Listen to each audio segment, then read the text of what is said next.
bagong taon, bagong kamangha-manghang kwento ang ating matutunghayan at makakahalagang impormasyon ang malalaman sa mas pinalawak na Laag Caraga.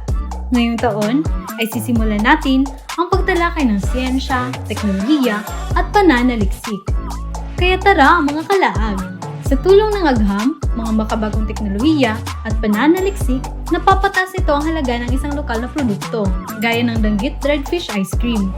Kalamig! Napapadali at napapaunlad din ang mga sektor sa lipunan tulad ng agriboost sa agrikultura. Samahan niyo kami ngayong ika-21 ng Enero at ating tuklasin ang ilan sa mga inobasyon ng bagong produkto sa pamamagitan ng Research at Development o R&D. Kasali na rin ang ilan sa malaking naiambag ng teknolohiya sa ating pang-araw-araw na pamumuhay.